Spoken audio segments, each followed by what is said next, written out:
Hello and welcome back to my channel, or if this is the first video of mine you're seeing, welcome. I'm so happy you're here. My name's Hannah, and on this channel I post a lot of content about multi-level marketing companies, specifically from the anti-MLM perspective and cautioning people against joining them. And this series that I have on my channel, MLM Horror Stories, is the personal experiences that people have had with MLM companies. They are so gracious to write out those experiences, send them to me, and I pick out a few to read for a video. So in saying that, if you have your own MLM horror story you want to send in and have considered for a video, the instructions for how to do that are down below. Additionally, one huge disclaimer, I can absolutely tell that I am coming down with a cold right now. My daughter woke up yesterday not feeling good, and at that point, it's over for me. I'm doomed. It's been about 48 hours now of being coughed on, sneezed on, snotted on, spit up on, I'm destined to be sick, and just within the past couple of hours, I can feel the little twinge in my throat. I can tell that it's starting to get really sore. I'm exhausted, I'm low energy, but I'm here, I'm showing up, I'm not feeling my best, but I'm gonna do my best.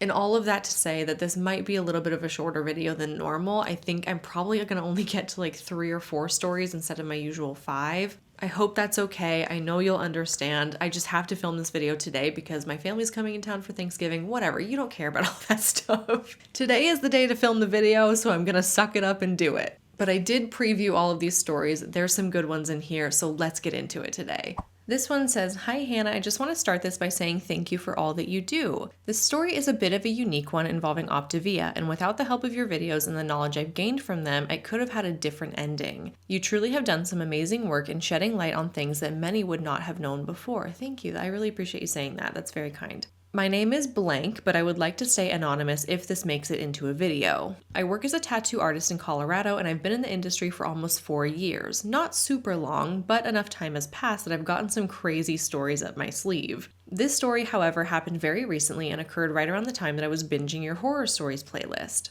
One day at work, I had a new client, we can call her Amy in this story, coming in to start a large thigh piece. It definitely would require a bit of time and work, and one of the most important things that I tell my clients is to A, get a good night's rest before the appointment, and B, eat a hearty meal and be hydrated. The morning of the appointment comes and Amy is ready to rumble. We place the stencil, begin the tattoo, and everything is going very smoothly, until about an hour in. She begins to sweat quite a bit, and that's one of the earliest warning signs of a client passing out. Sure enough, when I turn off my machine and look at her face, she is white as a ghost. I ask if she's okay, and she responds that she feels lightheaded and hot. She tries to stand, and when she does, her eyes roll back into the back of her head, and she slumps back onto the table. Oh my gosh, that's really scary.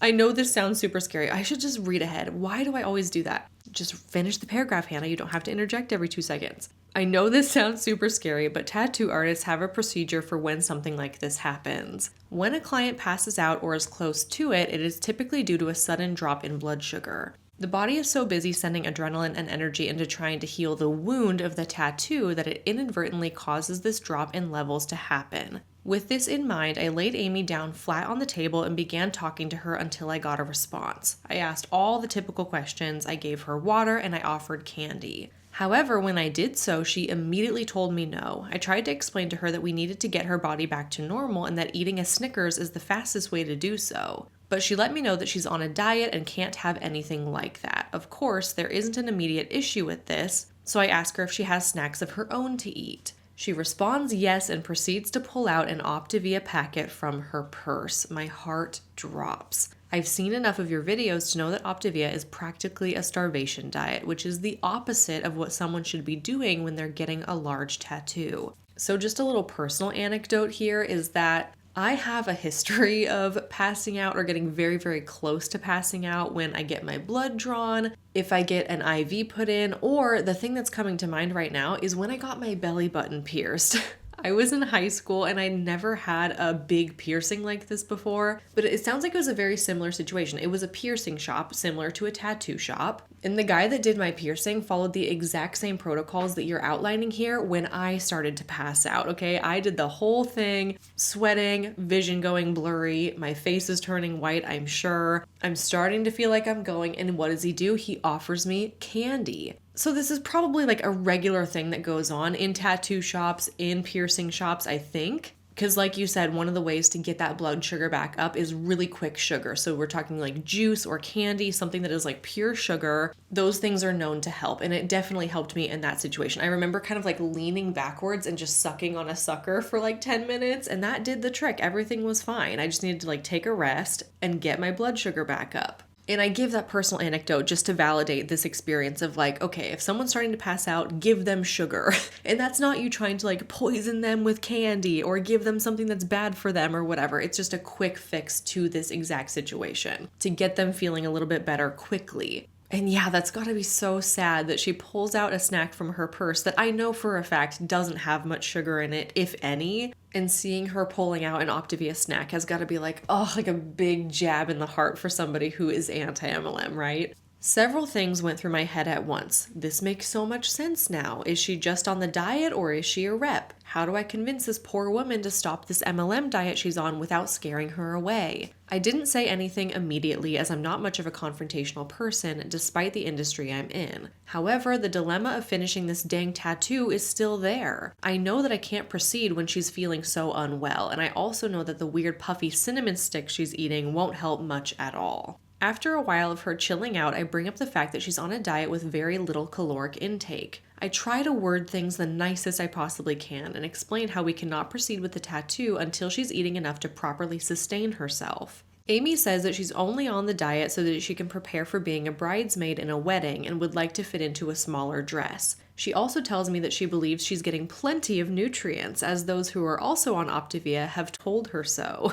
At this point, it's clear that she's not a rep. So I let her know that if anyone tries to bring you into selling the diet yourself, please be wary. We talked a bit more without me probing too much, and I ended up sending her on her way home without finishing the tattoo, as she clearly wasn't healthy enough to do so. It's a bummer, but it definitely happens. Here's where the story gets a happy ending. Skip to a few weeks later and Amy reaches out to me again. She lets me know that she's ready to finish the tattoo and that she'd like it done before the wedding happens. I ask point blank if she's still doing Optavia, and she lets me know that right after our appointment, she did some research on it and ended up giving the rest of her stock to a friend. Holy smokes, this means that not only can we finally finish this tattoo as she's now sustaining herself properly, but I also inadvertently helped someone get out of an MLM. We schedule her next appointment, and when the day arrives, it goes off without a hitch. No pale face, no eyes rolling back, no weird Optavia snacks. It couldn't have gone better, and Amy was so happy with how everything ended up. I certainly was too. She probably doesn't even realize how badly things could have gone, not only for her well-being during the tattoo, but also for possibly getting recruited into the scam. However, with just a little push, Amy is back on the right track. I hope to hear from her again in the future for more artwork, and I look forward to your videos every Monday. Thank you so much for reading.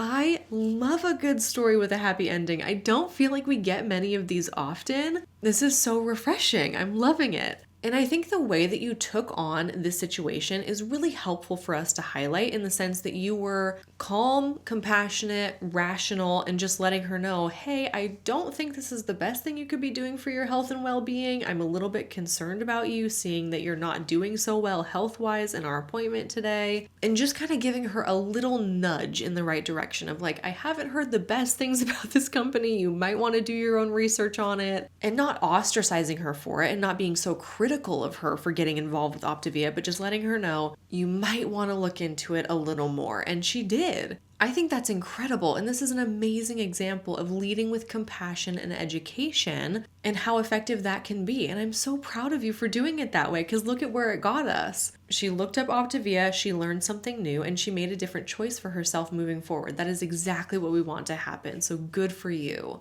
This story says, "Hi Hannah, I've just recently found your page and have really been enjoying all of your stories, some of which unlock memories long forgotten. Plus, I love the cats. My name is Holly and you can absolutely use my name. I have nothing to hide. I felt compelled to share a critically important horror story that is very personal to me. This story is about plexus and what it did to me. Let's go back to 2018 when I was going through a phase when I felt chronically fatigued and lacked the energy to complete many tasks. I mentioned some of my issues to a friend at church and she introduced me to a friend of hers who sold plexus products. I'd never heard of them before and I had no idea it was an MLM. She invited me to try the products and recommended the pink drink, Plexus Slim. I would be able to buy these as a VIP customer without having to sell anything, which is why I didn't immediately equate it to an MLM. So I read about the products, watched a lengthy video about healing your gut microbiome and how that affects so much of your overall health, and I bought it entirely. I'm ashamed to say that I didn't investigate the company or the products beforehand. I started with the Slim, the pink drink. It wasn't too bad, so I don't mind drinking it. I also looked at some of the other supplements and read about the claims they'd made about them. I tried one or two and ended up taking Block along with the pink drink pretty much daily. But the fatigue persisted. Here's when things get crazy. I had my annual physical with my primary care physician, and part of that is a full blood workup to regularly monitor any issues like cholesterol and blood sugar, etc. I got a call back about my liver enzymes being high. That's never happened, and I wasn't concerned yet because I had zero idea of what that meant. But I needed to repeat the blood work in case it was a mistake. So I did, and it was not a mistake. I began the lengthy conversations between myself and my PCP to get to the bottom of the issue. She told me to stop taking everything. No pain meds for headaches, no birth control, no allergy medication, and no supplements. We had to get that number down. At this point, I was concerned. I started doing all kinds of research about liver function, liver enzymes, causes, diseases, and how to heal the liver. I learned a lot. Then I began researching everything I was taking to see if it was something I was doing that caused it. I took Juice Plus, which is basically a fruit and vegetable juice in powder form in a vegan capsule, and that's also an MLM, by the way. So now it seems like we've got two different MLM supplements going on here. There was nothing harmful or artificial in these, and nothing I found suggested that it could be the culprit. Then I looked into my allergy meds and birth control. Nothing. I didn't take Tylenol, only ibuprofen, and that wasn't likely the cause. Then came the plexus. I was not prepared for this. I couldn't have imagined that a probiotic blend could cause this. What I found was that the two products I was taking had a combined total of 400 micrograms of chromium, more than 1,000% of the daily recommended value. That's not a typo, 1,000%. What is chromium, I wondered, so I looked that up. What I found was that chromium is a mineral naturally found in the body and needed for certain essential functions, like blood sugar regulation. This was not being prescribed by a doctor, and there was never any deficiency in my blood work. By consuming as much as I was causing liver toxicity. Another definition of chromium is that it's an element on the periodic table, and it is a transition metal. According to Google, 200 to 1,000 micrograms can be taken to resolve a deficiency or treat a diagnosed medical issue, none of which I had.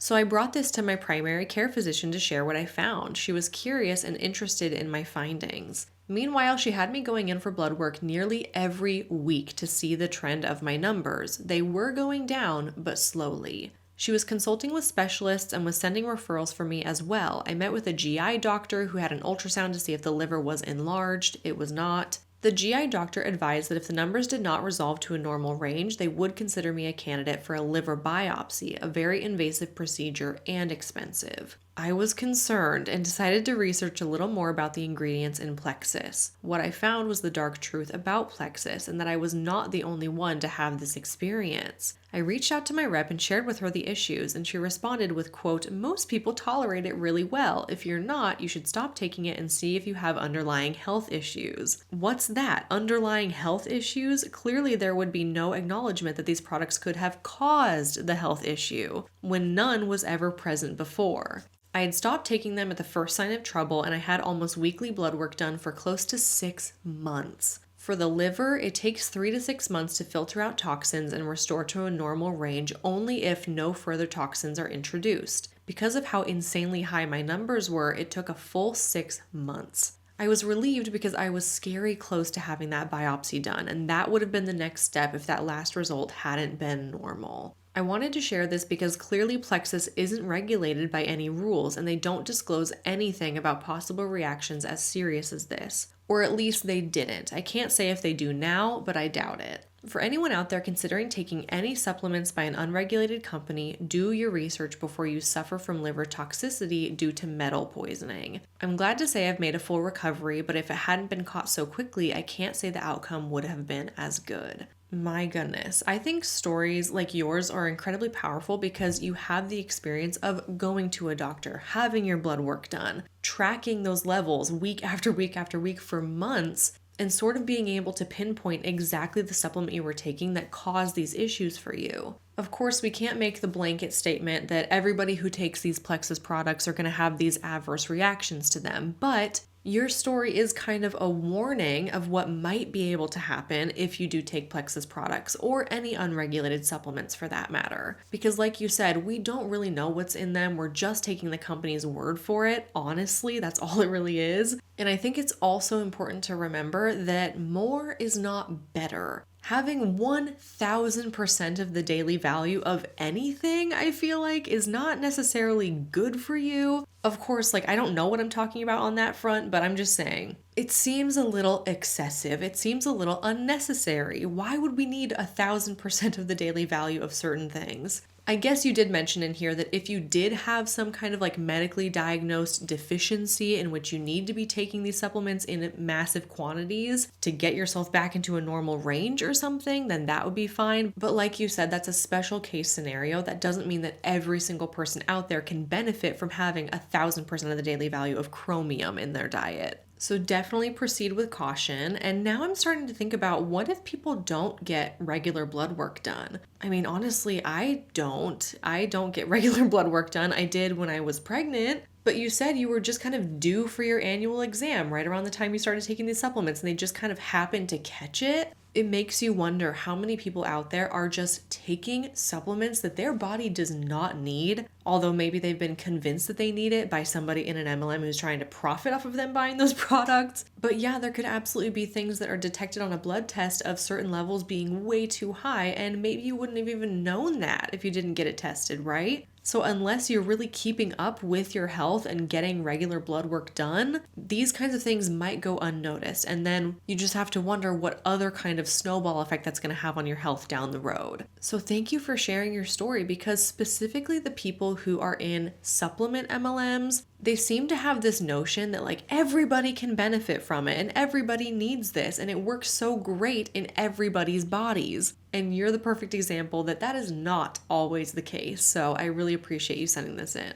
This one says, "Hi Hannah, I recently found your YouTube channel and I love your content. I would like to remain anonymous, please. My MLM story started at the beginning of 2017. I was a stay-at-home mom. I had just had my second baby in the middle of 2016, so naturally I was trying to lose the baby weight. I had known about Beachbody for some years before this time, and I had obtained various Beachbody programs through, less than legal ways. Burning DVDs from friends, downloading BitTorrents onto my computer, yeah. So I had never actually interacted with a Beachbody coach before, but I had done many of the programs and actually really liked them. And I honestly didn't even know Beachbody was an MLM or really what an MLM was, which is surprising since I live in the MLM capital of the world, Utah. I like to throw in this anecdote whenever it comes up that I did a Beachbody program too, before I knew what MLMs were, before I knew that Beachbody was an MLM. In fact, it was kind of around the same time. It was 2014 for me, 2014, 2015. I had seen a late night infomercial for the Insanity program. And I was like, oh my gosh, that looks so hardcore. You're going to get shredded. It's super intense workouts. It looked really challenging and really effective. And so what I did is I found it on eBay. And I don't know who was selling it, if they were in Beachbody or not, but I bought the whole DVD set from somebody on eBay. And I had that in my possession until really recently, within the past move that we did from Arizona to Florida. So a couple years ago, I think I got rid of it right before I started making anti-MLM content. And I can also vouch for the fact that the program was good. I got great results from it. I wouldn't say that it's worth supporting an MLM for, because you can also find plenty of free workout programs online, specifically on YouTube. I will always take the opportunity to pitch Heather Robertson's YouTube channel. I've been doing her workouts for 3 years now. Anyway, not really the point, but I can confirm when you say that the programs aren't bad. I also agree, they weren't bad, but they're also nothing special. That's the point, I guess. You can find extremely similar things on the internet for free, and you don't have to support an MLM. One day on Instagram, I came across a fitness coach who was promoting a weight loss challenge group for women, and her page drew me in. She had many before and after photos of clients, and her own results were amazing. And bonus, it was all done at home, which is definitely my jam. Nowhere on her page did it say anything about Beachbody. Anyhow, I messaged her to get the info about the challenge group. And I got the pitch about it, which included many hey huns. So cringe. The conversation quickly turned from join my challenge group to lose weight to you should join and become a coach yourself. I was actually excited about this prospect because I was and am very interested in fitness. Many of my family members would come to me for motivation anyway, and I genuinely wanted to help others with their fitness goals. And to be honest, the thought of being able to make some money at the same time wasn't a bad thought either. I emailed back and forth with her for a few days, asking questions about the process. When she explained the whole downline thing to me, I told my husband about it and he said, isn't that just a pyramid scheme? So I messaged her and asked her just that. Her answer is, no, it's not. Pyramid schemes are illegal. And that was it. Okay, should have seen that red flag number 1, but I drank the Kool-Aid. She convinced me to join under her as a coach. I, of course, had to buy one of the most expensive challenge packs, which included a different workout program on DVD. Because she said even though I had many Beachbody programs, they were outdated, so I couldn't use them. Plus a monthly delivery of the nasty Shakeology, which was like over $100 a month if I remember correctly, and some other junk that I never used. She emailed me a bunch of scripts to use on people, which were just the cringiest things you've ever read in your life. The Hey Hun playbook, so to speak. She would always say, just copy and paste this to anyone you message. Not gonna lie, I did that once and I almost died from embarrassment. From then on, anytime I messaged someone, I just made up my own script without the Hey Hun. She'd encourage me to send friend requests to random friends of friends on Facebook to recruit coaches, and to find Facebook groups of my interests and start friending people in those groups to try and recruit. Again, I did send one Facebook request to someone I didn't know, and when she responded with, who are you and what do you want? I panicked and I said, oh, sorry, I must have accidentally hit the friend request button. I don't blame you for wanting to just slowly back out of that situation. Sorry, didn't mean to do it. Because how cringy. Your gut told you in that moment, this is cringy, I should not be doing this. And so you just lied and said, oops, I didn't mean to send you a friend request. Sorry, won't bother you again. I really had zero desire to sign up any coaches under me. My only interest was to help motivate and get people started on their fitness journey. And Shakeology is the most disgusting drink I've ever tried. I could not gag that stuff down to save my life, so I really could not in good conscience promote something I myself would never drink. But I had tried and loved the workouts, so I was fine with promoting those. 2017 was the year they started Beachbody On Demand, so you could get access to every program they've ever made online for $99 a year, which is what I started signing people up with. No challenge packs, just the on-demand videos, which got me into a whole heap of trouble with my coach because, as you know, she's making the most money off of what I sell, and the on-demand stuff was not nearly as lucrative as the challenge packs, which you remember included a monthly subscription for the Shakeology. She'd constantly tell me that it wasn't okay that I was just selling the Beachbody On Demand, and that if I really wanted to be successful, I would put in the work and sign up coaches and sell challenge packs. At the time, she had been one of the top 10 coaches 2 years in a row. She was very successful. So anyone who was not signing up coaches left and right or selling challenge packs, anyone who was not messaging 20 people a day, posting multiple times a day on social media, was just lazy and not working hard enough, which she told us, her downline, repeatedly and constantly. There are multiple videos on YouTube of screen recordings of her team calls and of her motivating her downline by degrading them. I feel like the majority of people aren't motivated by insults, at least I'm not. I was only a coach for less than a year, and in that time I sold I think 2, maybe 3 challenge packs to family members who said that they would try out the Shakeology, which I will forever feel bad about, and a handful of Beachbody On Demand subscriptions. I didn't get my last commission payout for some reason. When I tried to reach out to my coach on how I should get that resolved, she ghosted me and refused to help. And the tech support was no help either, so I lost a bit of commission. I know I didn't go as cringe or hardcore as some, and it was only 9-ish months, but I will forever be haunted by the memories of my time as a coach. I still have memories pop up on Facebook about some of my posts from 2017, and I die a little inside. Thankfully, my family members I sold to still love me and don't hold it over my head. Can't wait for the day where there aren't any more Huns wandering around the world. Maybe one day. Thanks for your videos. You know, I think you might be in the majority with this kind of experience to report. That you joined for a little while, it felt super weird, you didn't really agree with it, you didn't like pitching it to people, and then at some point you just fizzled right out. I think a lot of the times in these types of videos, we highlight the people that like really are like the die-hard MLM huns that really give it their all. But I would say more often than not, this is an accurate representation of what happens when you join an MLM. Because the kinds of things that you're being asked to do are not natural or normal, and a lot of people are off-put by them. So I really appreciate you sending in your story and for being that representation of what most likely happens for most people who join an MLM. This story says, "Hello, Hannah and Hannah's dad." So let me put a pause on it right here, because if you're not familiar, or if you don't already know, yes, sometimes my dad will help me out. He'll go through my horror stories inbox, and he'll just pick out a few that he thinks I would like for a video, or that are similar to the themes that I've included in previous videos, and so he kind of vets them for me ahead of time. He'll do that in his free time here and there, and I'm always appreciative for the help, so thanks, Dad.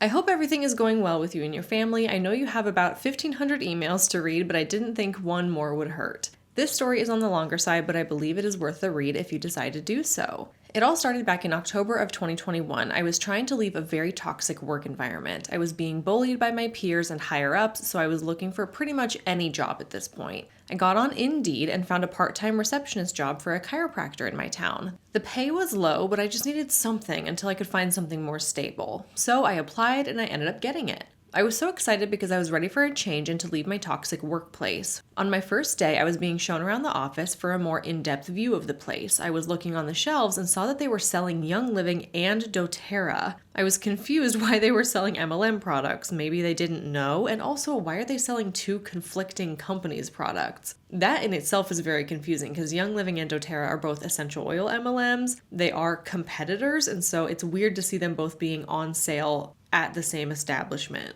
because presumably those products would be stocked by somebody who is in the business opportunity for those two companies. So you'd have to have like a Young Living rep and a doTERRA rep stocking that product and reselling it and making a profit on it. Very bizarre. As the weeks pass, I'm learning more about the office and I'm getting weird vibes about the place. They would hold workshops about certain products they were trying to sell, and the week leading up to it, they would have samples out. And this workshop was on Young Living products. They would put oils in water and hand them out to people to drink. At the time, I thought some essential oils were okay to be ingested. I know better now. I just couldn't believe it. A doctor thought this was a good idea. Anyway, I just sat through the workshop, which was just a Young Living rep going on about how much essential oils can help you and change your life, blah, blah, blah. I still couldn't find a more secure job at the time, so even though I didn't like it, I just rolled my eyes and kept working. One day, a woman came in to become a new patient. She seemed very outgoing and nice, maybe too nice, like disingenuous almost.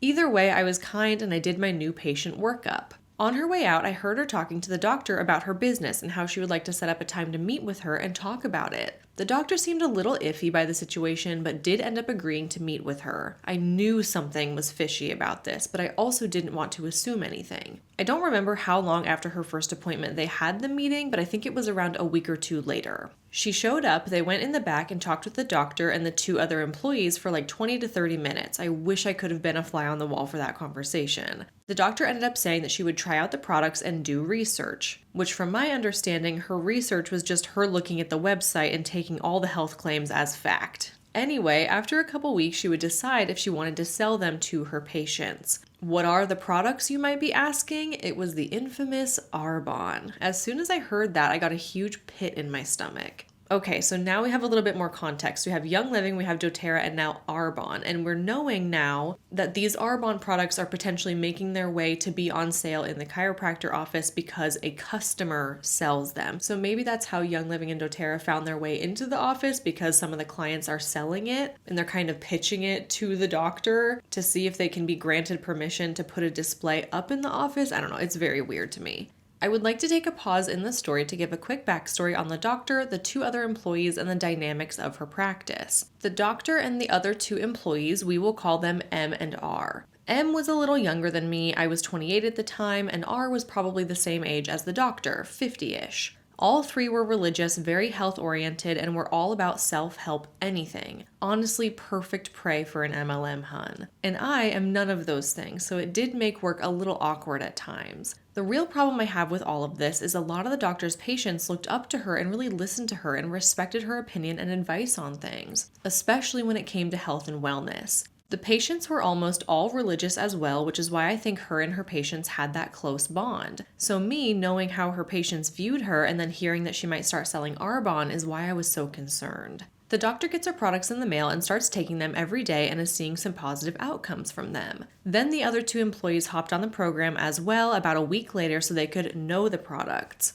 I obviously did not partake in this, and to be fair, they didn't push me either. Well, not at first anyways. After a couple of weeks of being on it, they all decided that it was a good idea to start selling these products. They were mostly pushing the 30 days to healthy living. Hi Zeke, how's it going? I actually have not seen Zeke all day today. It's now 7 p.m. and he just came out for the first time around dinner. So you kind of need some attention, don't you? Yeah.